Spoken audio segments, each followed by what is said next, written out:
नमस्कार सांग मैंने आपण मानू समस्त मो स्टोरी चैनल स्वागत। चलतु कहानी शुणा मितरे मित कहानी भाग 69 पूर्व भाग जदि शुणी ना जल्दी जल्दी शुणी नियंतु। कहानी शुणी सारी सब्सक्राइब करिया केबे भूलिबेनी सांग माने। बेबी कुंढई पके कहला थैंक यू भाउज, किंतु प्लीज तुमे तुम भाई को आघात देबा परी किछि कहब नाही। मु चाहुनी मो पाई तांको मनरे कष्ट हेउ किंबा तुम संपर्क खराब हेउ। ब्रिजेश आसीबारु रोमी तांको ऊपर घर छात को पाछोटी नेला। रोमी ऊपर घरे थिबा आउ गोटे रूम को नहीं घर भितरु कबाट देई ब्रिजेश को सबु किछि जणाइला एवं दुहिंक भितरे प्राय अध घंटार आलोचना होई ब्रिजेश जेतेबेले बाहरिले बाटरे जाऊ जाऊ बेबी ऊपरे नजर पड़ीगला। बेबी ब्रिजेश को देखी मुह मोड़ी पकाई मुह बुलाई देबारु ब्रिजेश मने मने हसी गेट आड़ा को जाऊ जाऊ गीता कहला, ए ब्रिजेश कुआड़े जाउछ रुह, आसीबा बेलठू भितरे पशिछ जे पशिछ। कौन आलोचना करुथिल दुहे?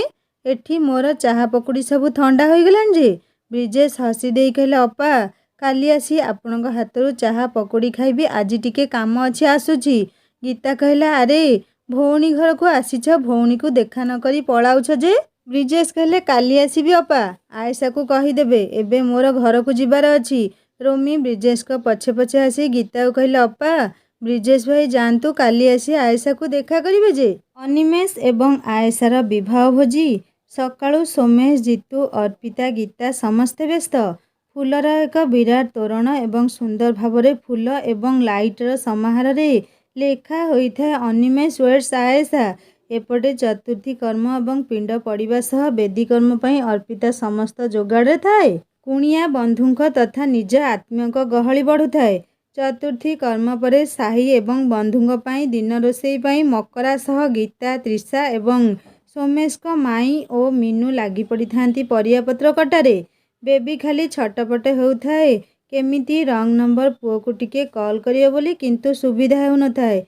जुआड़े देखिबो खाली लोक, गहली चहली लागी रहिथिला। अर्पिता सबु किछि सजड़ा सजड़ी करी आयशा को नहीं गला वेदी कर्म चतुर्थी पिंड पकेया पाई। दिन जेते बढ़ुथाए घरे सेते गहली लागुथुला, सेते समस्तंकर खुशी बहुगुणित हेउथाए। चाहू चाहू दिन सरी सरी आसिला। ब्यूटिशियन आसी रोमी एवं आयशा को सजेई देबाकू लागिले अलगा अलगा रूम रे।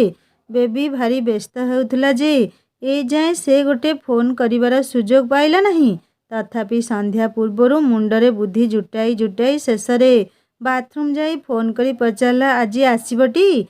रंग नंबर पुओ कहला, तुमर एते बेलरे मने पड़िला मो कथा? बेबी कहला, सॉरी कौन करिबी, मु सकाळु खाली छटपट हेउछि तुमको फोन करी बोली, किंतु आज तो आम घर को कुणिया सब समुद्र जुआर भली माड़ी आसुछंती जे मते फोन करिया पई समय होउनी। तुमे केते बेले आसीबो? पुओटी पचारला, अच्छा समुद्र ढेउ माड़ी आसुछि ताहले, आउ जदि से समुद्र ढेउ तुमको तार अतल गर्भ को टाणी निए सबु किछि पाई निजर करिया पाई। बेबी कहला, देख मते बुलेई बंके कथा हेबा पसंद नुहे, मु रखुची। आउ हाँ बेसी ओभर रिएक्ट हुओनी, मु तुमको डाकुची बोली कल्पना राज्य रे भाषा नहीं, मु केवल गोटे फ्रेंड भाभी तुमको डाकुची बास। पुओटी कहला, ना ना मु केतेबेले ओभर रिएक्ट कली? बेबी कहला, बेसी चालाक देखाओनी हैला, रहुची बाय। पुओटी कहला, बेबी बेबी शुण मो कथा। बेबी फोन काटू काटू कहला, हाँ कुह। पुओटी कहला, अच्छा मु केउ परिचय नहीं जीबी?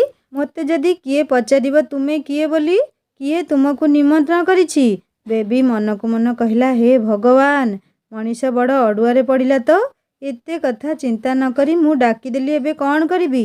बेबीर टेंशन बढ़ीगला। कांद कांद होई मन को मन कहला, सेमित्रे तो भाई रागिछि आजी, मते संदेह करिछि कि कौन? सेथिरे मोर एमिति मूर्खामी? हे प्रभु ए प्रेम प्रेम मोर पसंद नुहे, किंतु जेते जगिले भी मु सेही अड़ुआ सूतारे छंदी हो जाउछि।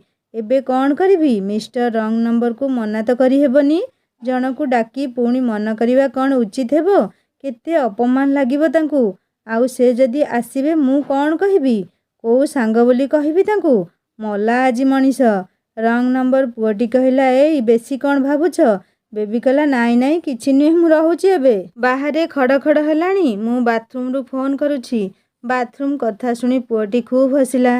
बेबी कहला, हाँ हस हस, एठी मो प्राण जाउछि, तुमे हसुथाओ बसी सेठी, मु रहुछि। ପୁଅଟି କହିଲା, ବେବି ଟେନସନ୍ ନିଅନି, ମୁଁ ଯିବି ସତ, କିନ୍ତୁ ତୁମ ଉପରକୁ କିଛି ଆଞ୍ଚ ଆସିବ ନାହିଁ କିମ୍ବା ମୋ ପରିଚୟ କେହି ପାଇବେ ନାହିଁ। ଯାଅ, ତୁମେ ସେ ୱିଦାଉଟ୍ ଟେନସନ୍ରେ ଏନ୍ଜୟ କର। ବେବି ଖଡ଼ ଖଡ଼ ଶୁଣି ଫୋନ୍ କାଟି ବାହାରକୁ ଦୌଡ଼ିଲା। ନିଜ ରୁମ୍କୁ ଯାଇ ଥକ୍କା ମାରି ବସି ପଡ଼ିଲା। ଲିପ୍ସା ପଚାରିଲା, ଏଇ ଫୁଲେଇ, ଆଜି ବାହାଘରଟାରେ କୁଣିଆ ବନ୍ଧୁଙ୍କ ଭିଡ଼ ଜମିଲାଣି। ତୁ ଏ ଯାଏଁ ପୁଣି ସଜ ହୋଇନୁ। ବେବି ଟେବୁଲ ଉପରେ ରଖା ହୋଇଥିବା ପାଣି ଗ୍ଲାସ୍ ଢକ୍ ଢକ୍ କରି ପିଇଦେଇ କହିଲା, ହଁ ହଁ ଦିଦୁ, ଏବେ ରେଡ଼ି ହେଉଛି। ସମୟ ସନ୍ଧ୍ୟା 6ଟା।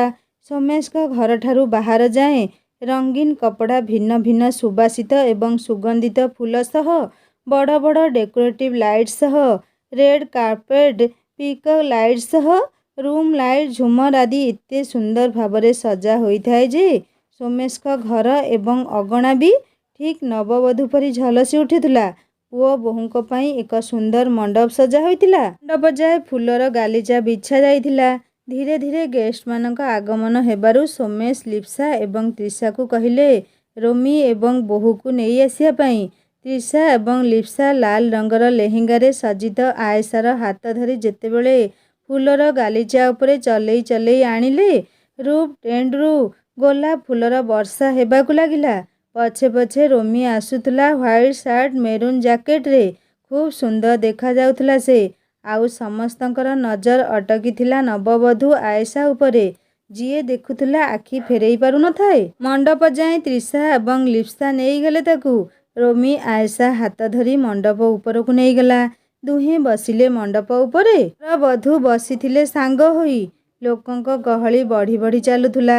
ଉପହାର ସବୁ ସାଇଡ୍ରେ ଥାକ ମରାହେବା ଭିତରେ ଫଟୋଗ୍ରାଫର କପଲ୍ କ୍ଲିକ୍ ଏବଂ କପଲ୍ ସୁଟ୍ କରିବାର କୌଣସି ବି ମଉକା ହାତଛଡ଼ା କରୁନଥିଲେ।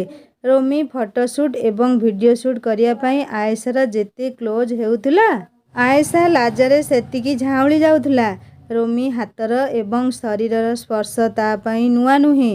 ଅନେକ ଥର ପାଖାପାଖି ବସିବା, ବୁଲିବା ହୋଇଥିଲେ ବି ଆଜିର ସ୍ପର୍ଶ ଟିକେ ସ୍ୱତନ୍ତ୍ର ଲାଗୁଥିଲା। ଗୋଟିଏ ନିଆରା ଶିହରଣ ଖେଳେଇ ଦେଉଥିଲା ଆୟେଶାର ସମଗ୍ର ଶରୀରରେ। ପ୍ରେମରେ ପୁଲକିତ ହେଇ ଉଠୁଥିଲା ତା'ର ତନୁ ମନ। ରୋମିର ଅବସ୍ଥା ବି ସମାନ ଥିଲା। କିନ୍ତୁ ଦୁହେଁ ଦୁହିଁଙ୍କ ଭାବନା, ଶରୀରର ଉତ୍ତେଜନା ନିଜ ଭିତରେ ସୀମିତ ରଖି ସହଜ ଭାବରେ ବସିଥିଲେ, ଫଟୋ ଉଠଉଥିଲେ।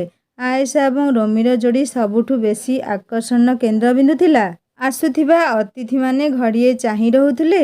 ସୋମେଶ, ଅର୍ପିତା, ଜିତୁ ଏବଂ ଗୀତା ଅତିଥିମାନଙ୍କୁ ବେଶ୍ ସମ୍ମାନର ସହ ସ୍ୱାଗତ କରୁଥିଲେ। ପୁଅ ବୋହୂଙ୍କୁ ଦେଖିବା ପରେ ଅତିଥିମାନେ କେମିତି ଭଲରେ ଖାଇ ପିଇ ଯିବେ, ସେଥିପାଇଁ ସୋମେଶ କମ୍ପାନୀ ପିଲାଙ୍କ ସହ ସରୋଜକୁ ଦାୟିତ୍ୱ ଦେଉଥିଲେ।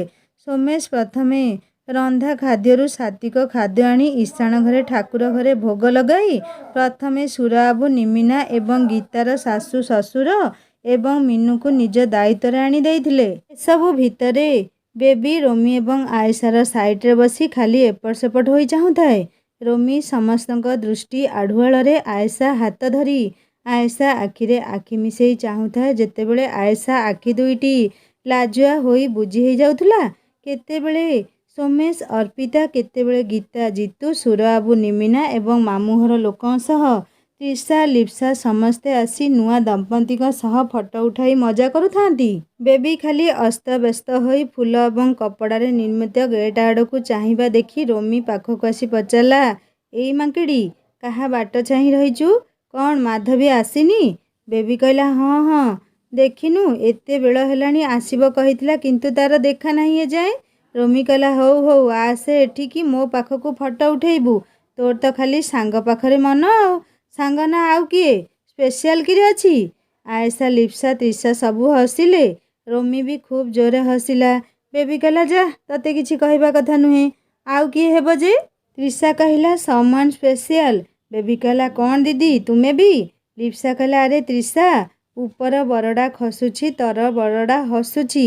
ମଝି ବରଡ଼ା କହୁଛି, ମୋ ଦିନକାଳ ପରା ଆସୁଛି। କିନ୍ତୁ ଆମର ତଳ ବରଡ଼ା ପ୍ରିପେୟାର ହେଉଛି, ତା ଦିନ ଆସୁଛି। ବେବି ଚିଡ଼ି ଯାଇ କହିଲା, ଯାଅ, ମୁଁ ଯାଉଛି ଏଠୁ। ମୋର ସ୍ପେଶିଆଲ ଫେସିଆଲ କେହି ନାହାନ୍ତି କି କେହି ଆସିବେ ନାହିଁ। ଅର୍ପିତା ଆସି କହିଲା, ରୋମି, ଚାନ୍ଦ ଘରର ସମସ୍ତେ ଆସିଛନ୍ତି ଏବଂ ବ୍ରିଜେଶଙ୍କ ପରିବାର ଲୋକ ବି ଆସିଛନ୍ତି। ରୋମି ତଳକୁ ଓହ୍ଲାଇ ଯାଇ ସମସ୍ତଙ୍କୁ ପାଛୋଟି ଆଣିଲା। ଅଭିପ୍ସା, ଅମ୍ରିଶ, ଶିଲା, ସାନୁ, ଚୁଟକି ସାନୁଙ୍କ ସ୍ତ୍ରୀ ପୁପୁନ ଏବଂ ତା ସ୍ତ୍ରୀ ଏବଂ ଅଭିପ୍ସାର ଜେଜିମା ସହ ସଞ୍ଜୁ, ସବିତା, ରାଜେନ୍ଦ୍ର ବାବୁ ସମସ୍ତେ ଆସିଥିଲେ। ବ୍ରିଜେଶଙ୍କ ସହ ତାଙ୍କ ମମି ଡାଡି ବି ଆସିଥିଲେ।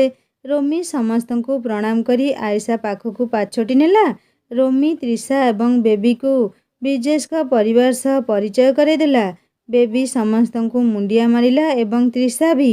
ବ୍ରିଜେଶ ବେବି ପାଖରେ ଧୀରେ ଧୀରେ କହିଲେ, ତଥାସ୍ତୁ, ବୁଢ଼ୀଟିଏ ହେଇଥା ମା। ବେବି ବ୍ରିଜେଶଙ୍କ ତେଢ଼େଇ ତେଢ଼େଇ ରାଗିକରି ଚାହିଁଲା। ବ୍ରିଜେଶ କିଛି ନ ଜାଣିଲା ପରି ଆୟେଶା ପାଖକୁ ପଳାଇଲେ। ଆୟେଶା ଘର ଲୋକଙ୍କୁ ଦେଖି କାନ୍ଦିବାକୁ ଲାଗିଲା। ଆଖିରୁ ଲୁହ ଝରି ଯାଉଥାଏ ତାର। ସଞ୍ଜୁ, ସବିତା, ରାଜେନ୍ଦ୍ର ବାବୁ, ସାନୁ, ଶିଲା ସମସ୍ତେ କୋଳେଇ ନେଇ ଆୟେଶା ଆଖିର ଲୁହ ପୋଛି କହିଲେ, ଏ ଧନ, ଏତେ ଭଲ ଘର, ଏତେ ସୁନ୍ଦର ପରିବାର ପାଇଛୁ, ପୁଣି ଏ ଲୁହ କ'ଣ ପାଇଁ? ଆଜି ପରା ଖୁସିର ଦିନ। ଖୁସିର ଦିନରେ କ'ଣ କିଏ କାନ୍ଦେ? ଅମୃତ ଯାଇ ଆୟେଶାକୁ କୋଳେଇ ଗେଲ କରି ପକାଇ କହିଲେ, ମୋ କଣ୍ଢେଇ, ତୋ ପାପା ଅଛନ୍ତି ପରା, କାନ୍ଦୁଛୁ କ'ଣ ପାଇଁ? ଅଭିପ୍ସା ବି ଆୟେଶାକୁ କୋଳେଇ ଗେଲ କରି ପକାଇଲା। ବ୍ରିଜେଶଙ୍କ ମମି ଡାଡି ଆୟେଶା ଏବଂ ରୋମିକୁ ଗିଫ୍ଟ ବଢ଼େଇ ଦେଲେ। ରୋମି କହିଲା, ଅଙ୍କଲ, ଆପଣ ଆସିଛନ୍ତି, ବହୁତ ଖୁସି ଲାଗୁଛି। ସୋମେଶ ଆସିବା ପରେ ସମସ୍ତେ ଫ୍ୟାମିଲି ଫଟୋ ଉଠାଇବା ଭିତରେ ବ୍ରିଜେଶ ଗୀତା ପାଖକୁ ଯାଇ ଗୀତା ମୁଣ୍ଡରେ ରଜନୀଗନ୍ଧାର ଫୁଲ ମାରିଦେଇ କହିଲେ, କ'ଣ ଗୀତା ଆପା, ଆଜି ଏତେ ବଡ଼ ବାହାଘର, ସମସ୍ତେ ସଜ ହୋଇଛନ୍ତି, ତୁମେ ଏମିତି ବୁଲୁଛ? ଗୀତା କହିଲା, ଓହୋ, ଯାହା ହଉ, କିଏ ତ ମୋ କଥା ଚିନ୍ତା କଲା, ହେଲେ ମୁଁ ତ ବୁଢ଼ୀ ହେଲିଣି। ବ୍ରିଜେଶ କହିଲେ, ଗୀତା ଆପା, ବୁଢ଼ୀ ପୁଣି ତୁମେ?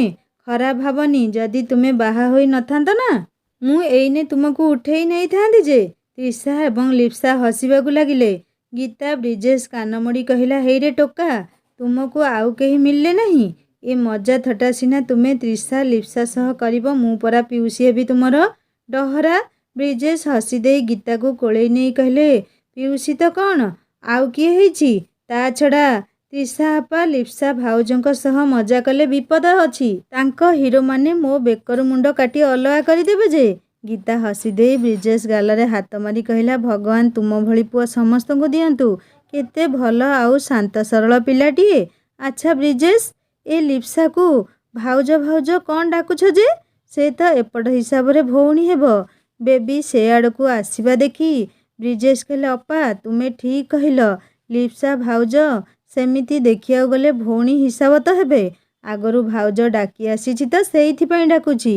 ତେବେ ଆଗକୁ ଭାଉଜରୁ ଦିଦୁ ଡାକକୁ ପ୍ରମୋସନ୍ କରେଇ ଦେବି ଆଉ। ବେବି ବ୍ରିଜେଶଙ୍କ ଆଡ଼କୁ ଚାହିଁ ଦୁଇ ତିନି ଥର ମୁହଁ ମୋଡ଼ି ଛାତ ଉପର ଆଡ଼େ ଯାଉ ଯାଉ ବ୍ରିଜେଶ ଗୀତାକୁ କହିଲା, ଗୀତା ଆପା, ଅନିମେଷ ମୋତେ ତାଙ୍କ ରୁମ୍ରେ କିଛି ଗିଫ୍ଟ ରଖିବା ପାଇଁ କହିଥିଲେ। ମୁଁ ଆଣିଛି ଯେ, କିନ୍ତୁ ତୁମେ ନେଇ ଟିକେ ରଖିଦିଅନ୍ତ ନାହିଁ? ଗୀତା କହିଲା, ଆରେ ବେବି ଯାଉଛି, ତୁମେ ଯାଅ ରଖିଦେବ, ମୁଁ ଟିକେ ଯାଉଛି, ମୋ ଶାଶୁ ଶ୍ୱଶୁର ଘରକୁ ବାହାରିଲେଣି ତ, ବିଦା କରି ଆସେ। ଗୀତା ବେବିକୁ ଡାକି କହିଲା, ଏ ବେବି, ବ୍ରିଜେଶକୁ ଟିକେ ଭାଇ ନୂଆ ରୁମ୍କୁ ନେଇଗଲୁ। ବେବି ବୁଲି ପଡ଼ି ବ୍ରିଜେଶ ଆଡ଼କୁ ଚାହିଁ ଚିଡ଼ି ଯାଇ କହିଲା, ଆସନ୍ତୁ। ବ୍ରିଜେଶ ଯିବା ଭିତରେ ବେବି ମନକୁ ମନ ବ୍ରିଜେଶକୁ ମେଞ୍ଚେ ଗାଳି ଦେଇ କହିଲା, ଏ ଡହରା ମୋ ପିଛା ଛାଡ଼ିବ ନାହିଁ ଜମା। କ'ଣ ପାଇଁ ମୋ ପଛରେ ପଡ଼ିଛି କେଜାଣି?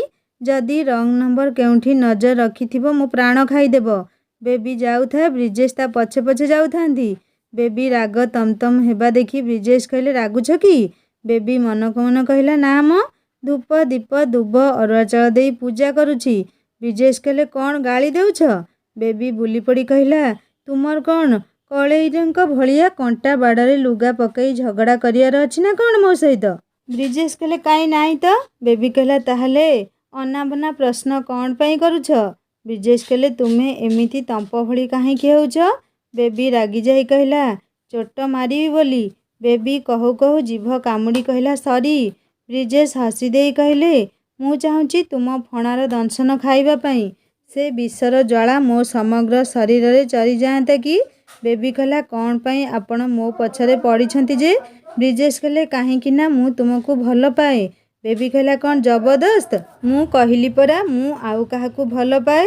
ବ୍ରିଜେଶ ରୋମି ରୁମ୍ରେ ରୋମି କହିଥିବା ଅନୁସାରେ ଗିଫ୍ଟ ବକ୍ସ ଡ୍ରରେ ରଖିଦେଇ ବୁଲି ପଡ଼ି ବେବିର ହାତ ଧରୁ ଧରୁ ବେବି ହାତ ଛାଟି ଦେଇ ଦୂରେଇ ଯାଇ କହିଲା, ଡୋଣ୍ଟ ଟଚ୍ ମି, ନଚେତ୍ ପରିସ୍ଥିତି ଭଲ ହେବନି। ବେବି ବାହାରକୁ ଆସୁ ଆସୁ ବ୍ରିଜେଶ କହିଲେ, ପ୍ଲିଜ୍ ବେବି, ମୋ କଥା ଟିକେ ଶୁଣ, ମୋର ତୁମକୁ କିଛି କହିବାର ଅଛି। ବେବି କହିଲା ମୋର କିନ୍ତୁ କିଛି ବି ଶୁଣିବାର ନାହିଁ। ମୁଁ ଆପଣଙ୍କୁ ଗୋଟେ ସରଳ ଶିକ୍ଷିତ ଏବଂ ଭଲ ପିଲା ଭାବୁଥିଲି, କିନ୍ତୁ ଆପଣ ସେମିତି ନୁହନ୍ତି। ବେବି ଏତିକି କହି ସିଡ଼ିରେ ଓହ୍ଲାଇ ରିସେପସନ୍ ଟେଣ୍ଟ ଆଡ଼େ ପଳାଇଲା। ଅର୍ପିତା ଅଭିପ୍ସାର ପରିବାରକୁ ନେଇ ଉଚିତ ସ୍ନେହ ଶ୍ରଦ୍ଧା ସମ୍ମାନର ସହ ଖାଇବା ବ୍ୟବସ୍ଥା କରୁଥାଏ। ଲିସୁ ଆସି ପହଞ୍ଚିଗଲା। ରୋମି ହାତକୁ ଏକ ବିରାଟ ବଡ଼ ଗିଫ୍ଟ ବକ୍ସ ଧରେଇ କହିଲା, ହାପି ମ୍ୟାରେଡ୍ ଲାଇଫ୍ ଜିଜୁ। ରୋମି କହିଲା, ଆରେ ଏଇଟା ଗିଫ୍ଟ ନା ଗୋଡ଼ି ପଥର ପ୍ୟାକ୍ କରି ଆଣିଛୁ ଯେ? ଲିସୁ କହିଲା, ତୁ ଦେଖିବୁ ପରେ। ଆଏଶାକୁ ଲିସୁ କୁଣ୍ଢେଇ ଗେଲ କରି କହିଲା, ମୋ ଜାନ୍ ଆଜି କେଡ଼େ ସୁନ୍ଦର ଲାଗୁଛୁ।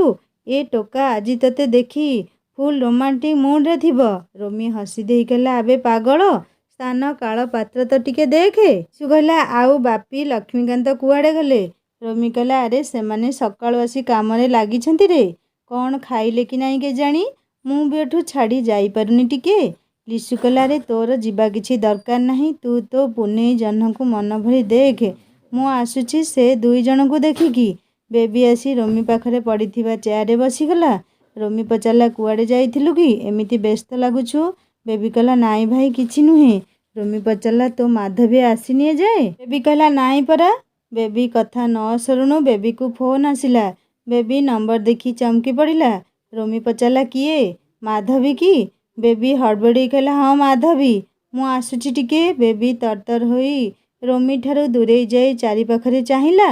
ଆଖପାଖରେ ନିଜ ଘର ଲୋକ ନଥିଲେ। ବେବି ଫୋନ୍ ରିସିଭ୍ କରି ପଚାରିଲା, ହଁ କୁହ। ରଙ୍ଗ ନମ୍ବର ପୁଅଟି କହିଲା, ଆରେ କୁହ କ'ଣ, ମୁଁ ଆସି ତୁମ ଗେଟ୍ ପାଖରେ। ବେବି ଗେଟ୍ ଆଡ଼କୁ ଚାହିଁଲା। କେତେ କିଏ ଆସୁଥିଲା କେମିତି ଜାଣିବ ବେବି?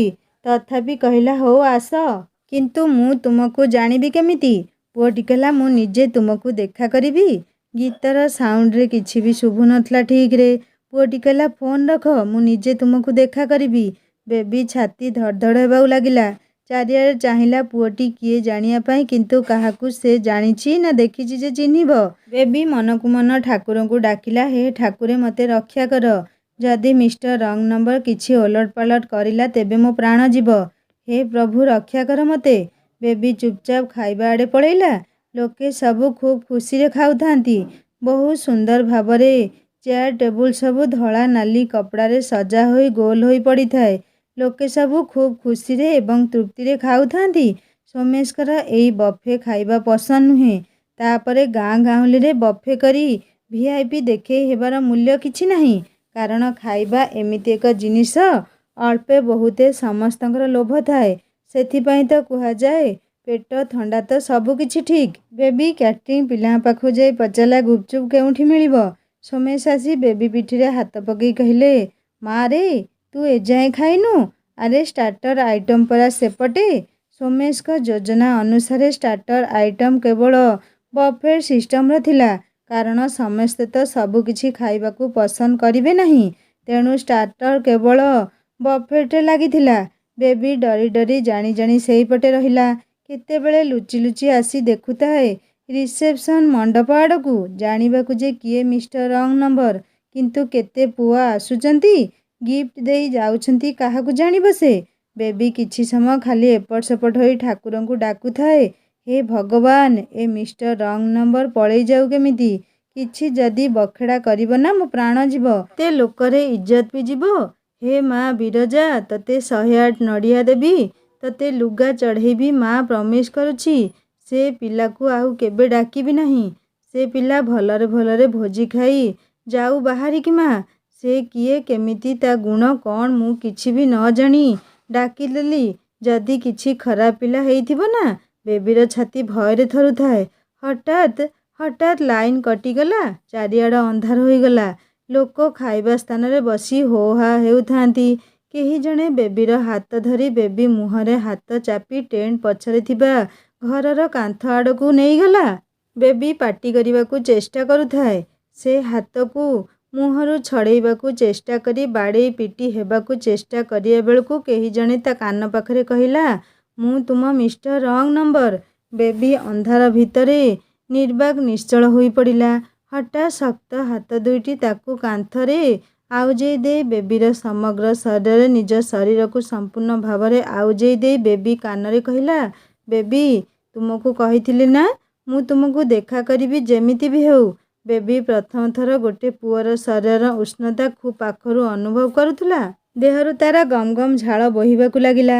ଛାତି ଧଡ଼ ଧଡ଼ ହେବାକୁ ଲାଗିଲା। କ'ଣ ସବୁ ତା ସହ ଘଟି ଯାଉଛି କିଛି ବୁଝିପାରୁନଥିଲା ସେ। ତା ଦେହ ଏକ ଅଜଣା ଛୁଆଁ ଅଜଣା କମ୍ପନରେ ଶୀତେଇ ଯାଉଥାଏ। ବେବି ହାତରେ ଧରିଥିବା ମୋବାଇଲ ଲାଇଟ୍ ପୁଅ ମୁହଁରେ ପକେଇବାକୁ ଚେଷ୍ଟା କରିବାକୁ ଯାଉ ଯାଉ ପୁଅଟି ବେବି ହାତ ଧରି ନେଇ କହିଲା, ନା ଏବେ ନୁହେଁ, ସେଇଦିନ ଯେଉଁଦିନ ତୁମେ ମୋତେ ଆଇ ଲଭ୍ ୟୁ କହିବ। ପ୍ଲିଜ୍ ଆଇ ଲଭ୍ ୟୁ କହିଦିଅ ନା। ବେବି ହୁଁ କହି ଆଖି ବୁଜି ପକାଇଲା ଭୟରେ ଏବଂ କହିଲା, ପ୍ଲିଜ୍ ଯାଅ ଏଠୁ।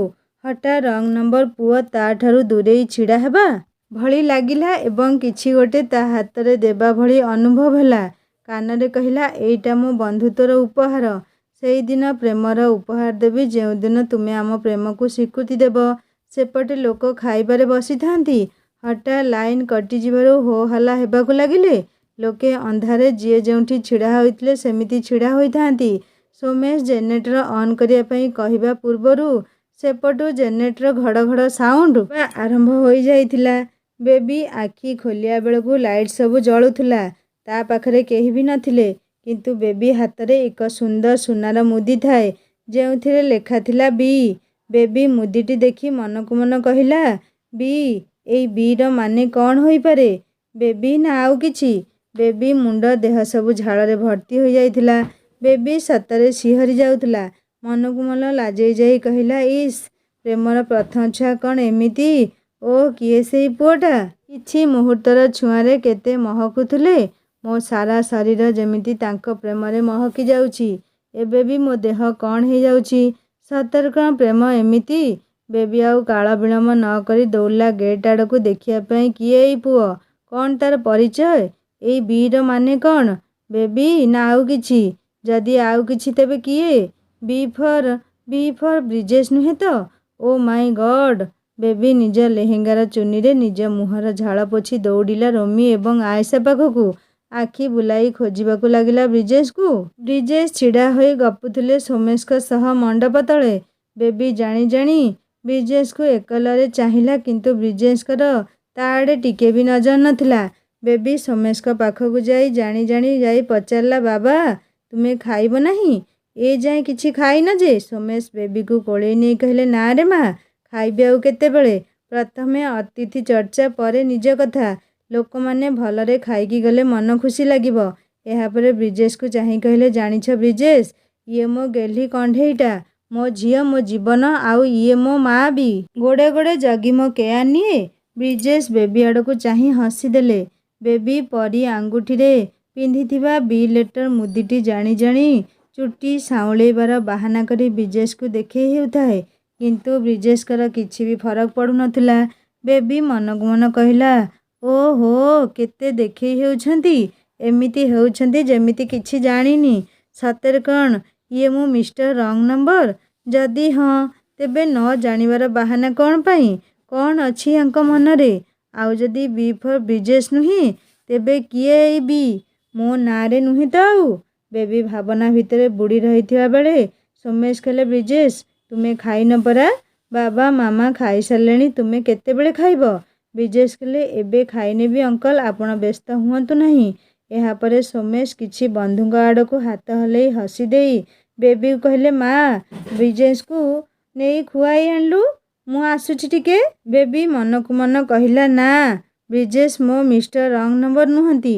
ତାଙ୍କ ହାବଭାବରୁ ସେମିତି କିଛି ବି ଜଣାପଡ଼ୁନି। ପୁଣି ଭାବିଲା, ତାହେଲେ କିଏ ଏଇ ବି? ଏମିତି ଅନ୍ଧାରରେ ମୋ ଦେହରେ ଶିହରଣ ଖେଳେଇ ଦେଇଗଲେ ଏବଂ ଏବେ ବି ସେ ଛୁଆଁ ମୋ ଦେହକୁ କେମିତି କେମିତି ଲାଗୁଛି।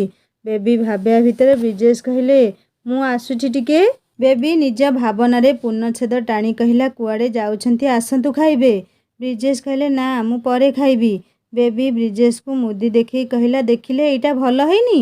ବ୍ରିଜେଶ ନ ଦେଖିଲା ଭଳି କହିଲେ, ହଁ, ଖୁବ୍ ଭଲ ହେଇଛି। ବେବି ବ୍ରିଜେଶଙ୍କ ସହ କଥା ହୋଇ କ'ଣ ଅନୁମାନ କରିଲା କେଜାଣି ବ୍ରିଜେଶଙ୍କ ଠାରୁ ଦୂରେଇ ଯାଇ କହିଲା, ମୁଁ ଆସୁଛି ତେବେ। ବେବି ଗେଟ୍ ଆଡ଼କୁ ପାଗଳିଆ ପରି ଦୌଡ଼ିଲା। ଏପଟ ସେପଟ ଖୋଜିଲା। ମନକୁ ମନ କହିଲା, ହେ ଭଗବାନ, କିଏ ଏଇ ପିଲା? ଏମିତି ଝଡ଼ ବେଗରେ ଆସି ମୋ ଦେହରେ ପ୍ରେମର ଉଷ୍ମତା ଭରି ଦେଇ ତୋଫାନ ଭଳି ପଳାଇଲେ। ଓହୋ, ସେ ପ୍ରେମର ଛୁଆଁରେ ଯେ ଦେହର ବାସ୍ନା ଏବେ ବି ମୋ ଶରୀରରେ ମହକୁଛି। ବେବି ପାଗଳିଆ ଭଳି ଖୋଜିବାକୁ ଲାଗିଲା କିନ୍ତୁ କାହାକୁ ପାଇଲା ନାହିଁ। ବେବିର ଡାଉଟ୍ ହେଉଥାଏ ବ୍ରିଜେଶ ଉପରେ, କାରଣ ଠିକ୍ ସେଇ ବାସ୍ନାରେ ବ୍ରିଜେଶ ମହକୁଥିଲେ। ବେବି ପୁଣି ଥରେ ସେ ବାସ୍ନା ବାରିବା ପାଇଁ ବ୍ରିଜେଶଙ୍କ ଆଡ଼କୁ ଗଲା, କିନ୍ତୁ ନା, ସେଠି ତ ରୋମି, ବାପି, ଲକ୍ଷ୍ମୀକାନ୍ତ, ପିକୁ ସବୁ ପୁଅଙ୍କ ଦେହରେ ସେଇ ସମାନ ଅତର ବାସ୍ନା। ବେବି ପାଗଳିଆ ଭଳି ଗେଟ୍ରୁ ଫୁଡ୍ କୋର୍ଟ ପୁଣି ମଣ୍ଡପ ଏମିତି ଦୌଡ଼ୁଥିଲା, ଦୁଇ ହାତରେ ଲେହେଙ୍ଗା ଟେକି ଟେକି। ସାଙ୍ଗମାନେ, ବେବିର ରଙ୍ଗ ନମ୍ବର ପୁଅଟି କିଏ ହେଇଥିବ? ବ୍ରିଜେଶ ନା ଆଉ କିଏ? ଆପଣମାନେ ଜଲ୍ଦି ଜଲ୍ଦି କମେଣ୍ଟ କରି କୁହନ୍ତୁ। କାହାଣୀ କେମିତି ଲାଗିଲା ମୋତେ କମେଣ୍ଟ କରି ଜଣାଇବେ। ଯଦି ଭଲ ଲାଗିଥାଏ ସବସ୍କ୍ରାଇବ୍ କରି ବେଲ୍ ଆଇକନ୍ ଦବାଇ ଦେବେ। ହିନ୍ଦୀ ଷ୍ଟୋରି ଚ୍ୟାନେଲକୁ ଭିଜିଟ୍ କରନ୍ତୁ। ଶାଶୁ ବୋହୂ କାହାଣୀ ଅପଲୋଡ଼ ହେଇଯାଇଛି। କାହାଣୀ ଶୁଣିସାରି ସବସ୍କ୍ରାଇବ୍ କରିବାକୁ କେବେ ବି ଭୁଲିବେନି ସାଙ୍ଗମାନେ। ଏହି କାହାଣୀର ଡେସ୍କ୍ରିପସନରେ ଲିଙ୍କ ଦେଇଦେଇଛି। ରୋମି ଆয়েଶା ପାଇଁ ଲାଇକ୍ଟିଏ କରନ୍ତୁ ନା। ଦେଖାହବ ପୁଣି ନେକ୍ସଟ ପାର୍ଟରେ। ରହୁଛି ନମସ୍କାର, ଜୟ ଜଗନ୍ନାଥ।